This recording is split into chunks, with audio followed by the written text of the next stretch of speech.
મોસમી બેરોજગારી, વરસાદ આધારિત જે ધંધા છે એમાં તમારું કઈ ચાલવાનું નથી, પ્લસ માઇનસ થાય.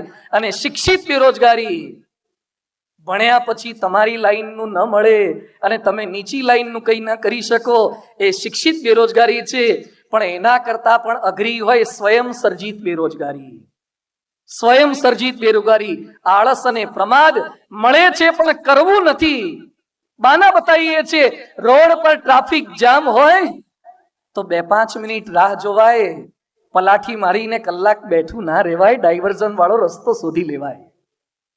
તેમ તમને તમારી બુદ્ધિનું, તમારી શક્તિનું, તમારી આવડતનું, તમારા સર્ટિફિકેટનું હાલ નથી મળતું તો કંઈક નાના રસ્તા તો શોધી કાઢો.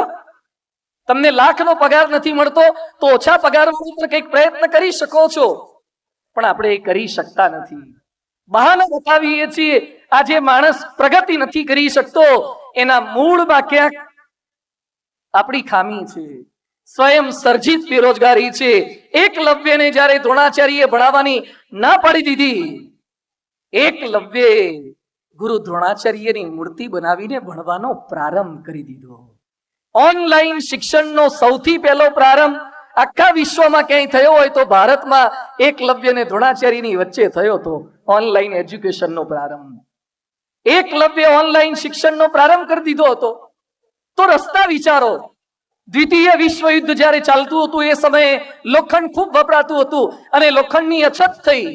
ગોંડલ નરેશ ભગવતસિંહ બાપુ, ગોંડલની અંદર સરકારી કામકાજની અંદર ટાંકણીઓની જરૂર પડે પિનઅપ કરવા માટે.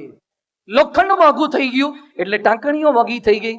અને ભગવતસિંહ બાપુ તો બહુ કુશળ રાજનીતિજ્ઞ પુરુષ હતા, બહુ કરકસર વાળા પણ હતા, દુરંદેશી હતા.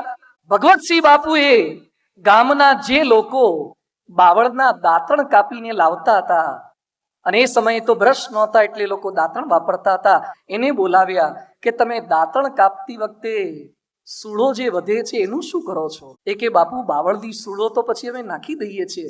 બાપુ કે સૂળો કેવી હોય? મજબૂત હોય? અરે બાપુ સોલ હોતી પગમાં ઘૂસી જાય એવી અમુક તો મજબૂત સૂળો હોય છે. બાપુ કે તમારે દાંતણ લઈ લેવાના, વેચવાના તમારે, અને સૂળો રાજ સરકારને આપી દેવાની.